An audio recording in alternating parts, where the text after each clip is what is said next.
Hello, how are you? What are you doing? I'm fine. I'm just working on my cognitive semantics assignment.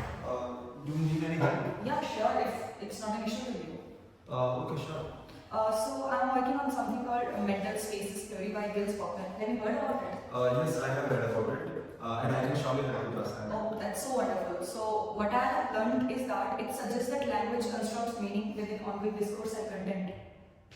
So it's not just about words, but about how they fit into the conversation. Yeah, exactly. It blurs the line between semantics and pragmatics, emphasizing how meaning is shaped in our experiences and context.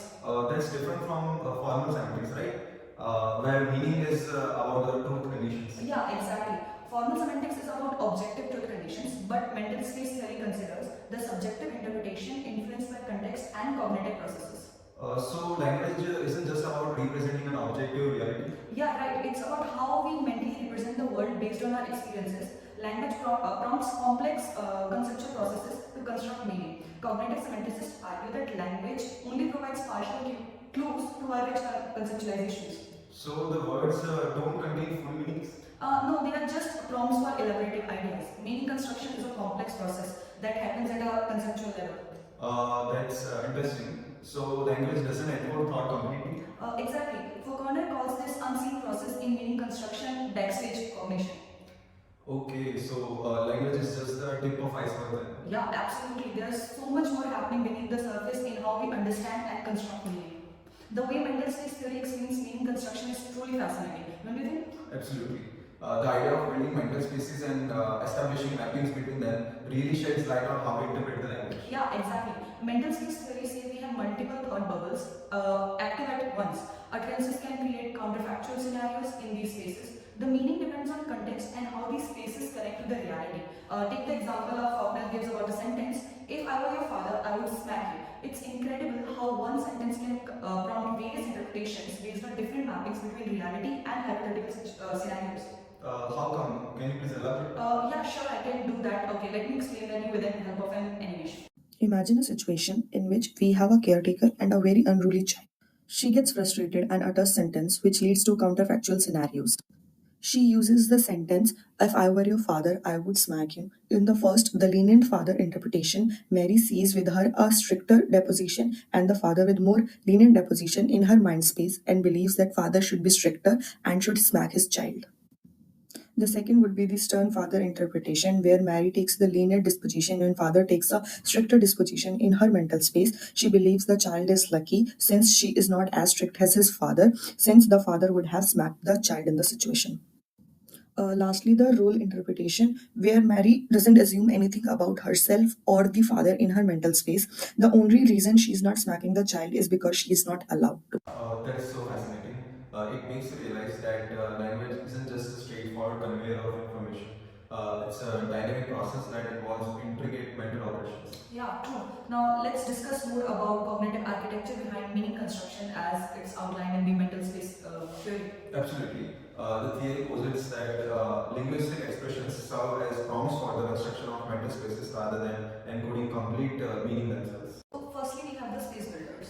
The mental spaces are set up by the space builders, which are the linguistic units like the propositional phrases, adverbs, connectives, and subject-verb combination. What makes space builder special is that they require the listener and the reader to create a scenario beyond the immediate context.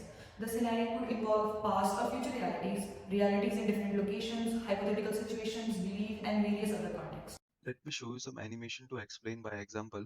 You can add this in your assignment too. Within mental spaces, we have elements that are either constructed on the fly or pre-existing in the conceptual system. Elements are represented by noun phrases like names, for example, Fred and Madonna, like description, for example, the manager with the purple dress, and pronouns, for example, she's wearing glasses, she is a pronoun. NPs can be definite with the or names, indefinite with a or bare plurals. Mental spaces theory introduces the concept of properties and relations within these mental spaces. These properties assign characteristics to elements, while relations specify how elements within a space are connected. Let me show you an example for that. In that play, Othello is said. The space builder in example is the phrase in that play which sets up a mental space.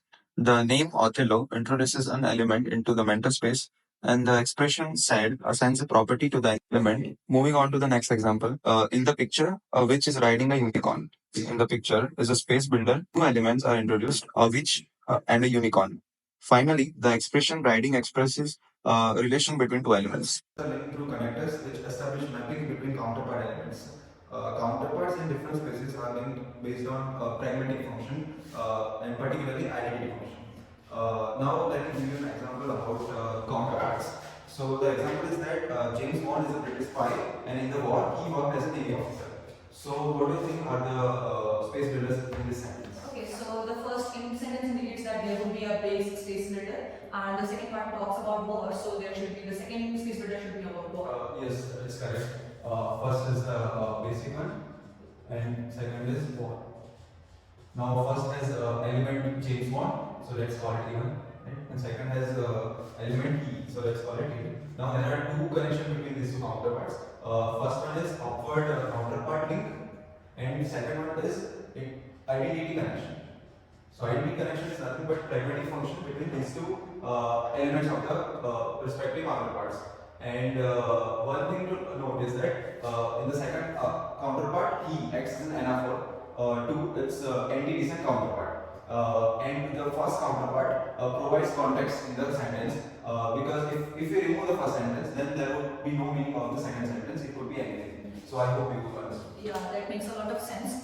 So another thing that I know about is the access principle, which states that an expression that names or describes an element in one mental space can be used to access a counterpart of that element in another mental space. So you just beautifully discussed that example that he is being used to refer for the James Bond, so it's a trigger and then there is a target. So this is one of the consequences of this principle. Another consequence is that multiple counterparts can be accessed. So let me tell you that with the help of an example. So the example is as follows. In the movie, Orson Welles plays Hitchcock, who is a man sitting on a bus stop. So Hitchcock is a famous movie director and he likes to make cameos in his movies as well. So here in this space we have two spaces. Firstly, the basic space that is always the reality space, and the two elements discussed by Orson Welles and Hitchcock are the actors. So those are the elements here. Let's indicate them with A1 and B1. And another space is obviously the movie space.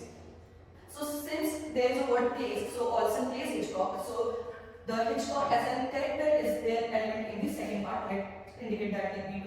And there is a connection between A1 and B2 of actor character connector is there.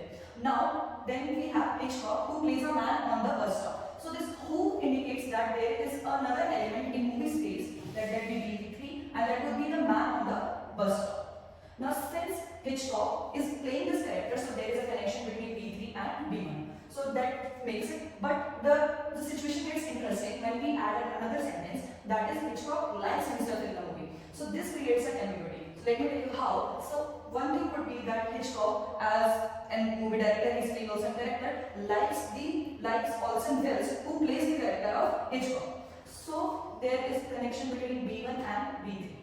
Or else there could be the thing that Hitchcock likes himself in the movie, the man sitting on the bus stop. So there would be a connection between these two. So this creates an ambiguity. Now the ambiguity is a function of the mapping possibilities of the multiple spaces. So I hope you find it interesting. Yes, it's clear.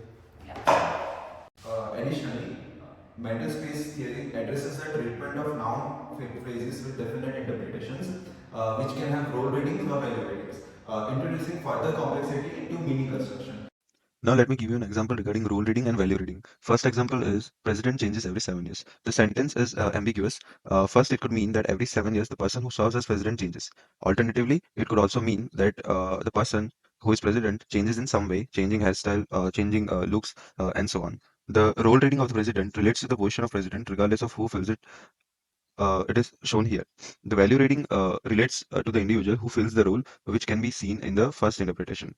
Roles and values both introduce elements into mental spaces, but each gives rise to different mapping possibilities. Second example is your car is always different. It could mean that every time we see your car, some aspect of the car has changed. It might had a respray, acquired some new aesthetics, and so on. The second meaning is that every time we see your car, it's a brand new car, it's a different car. So we can see in both examples how role reading and value reading takes place. It's fascinating how this theory accounts for the dynamic nature of meaning construction and the intricate relationships between linguistic expressions and conceptual structures. Indeed, understanding the cognitive process underlying language comprehension gives a valuable insights into how we make sense of world through communication. Absolutely. And mental spaces theory provides a robust framework for exploring these processes in depth. Thank you so much for helping me. You explained a lot of concepts so precisely. Now I can easily work on my assignment. No problem at all. It was fun discussing these concepts with you, and I also learned many